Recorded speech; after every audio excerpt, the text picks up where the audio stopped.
Hey guys, how's it going? I hope everything's good with you. So don't be alarmed because that's exactly what you just saw in the thumbnail of this video. That's right, you're making mistakes in your realistic drawings. Well, for those who don't know me, I'm Maxim Fernandez, a realistic drawing teacher, and I'm going to show you where you're going wrong in your drawings. So go ahead and leave your like and comment here too. And if you still haven't bought the course yet, the link to the course is in the description of this video.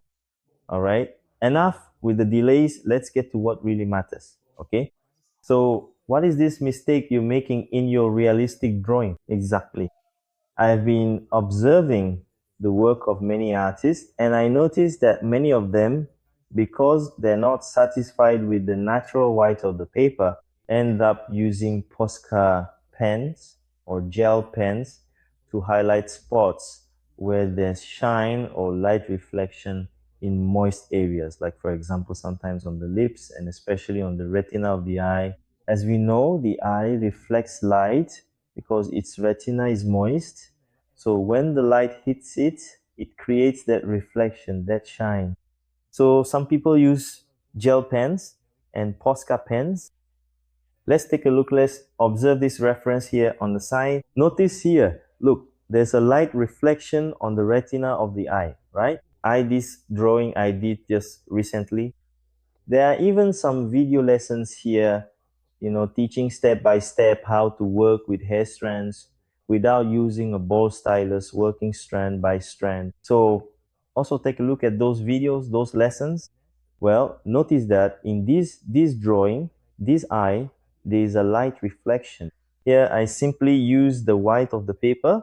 I didn't use any kind of pen to highlight this shine on the eye's retina. So why is it wrong to use a gel pen or a Posca pen in a realistic graphite or charcoal drawing? Because when you use these tools, what happens? You end up removing the natural look of your drawing and also lose that realistic effect in your artwork. So when you use only the white of the paper and enhance the white, that reflection, also with an eraser pen, you will give your drawing a more natural look. So instead of using a Posca pen or gel pen, if you're not satisfied with the paper's own white, I recommend that you use a white charcoal pencil. That's right, white charcoal gives a natural effect and doesn't take away from the realism in your drawing. For those who work with colored drawings, right, done with colored pencils, yes, the Posca pen is recommended to highlight those effects of light, shine, and reflections, whether on lips or especially on eyes. In that case, it is more recommended. But for graphite and charcoal drawings, I don't recommend doing that because you'll be taking away the natural look of your drawing, making it look artificial, and you'll also lose that sense of realism in your drawing. When we carefully look at a drawing that was meticulously done using these specific tools like Posca pens or gel pens, specifically to highlight the artificial shines, and then when you subsequently look at a photograph, say you take a picture and perhaps post it on social media, it generally looks quite nice in the digital photo. However, if you then closely examine the original drawing in person, you can immediately tell it looks distinctly artificial. It's simply not a natural organic shine at all.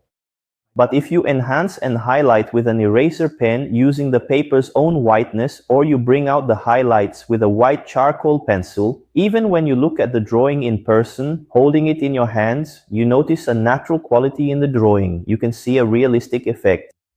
But when you use those pens, it takes away that realistic effect and also removes the naturalness of the drawing, making it look very artificial.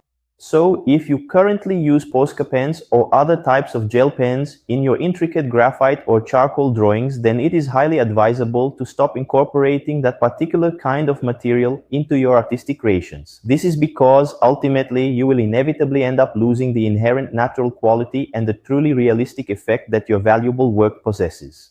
So that's my tip for you, all right?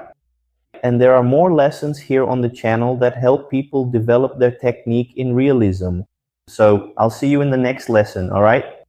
And here's this incredibly helpful tip for you. A very warm and big hug, and I'll see you in the very next video very soon indeed.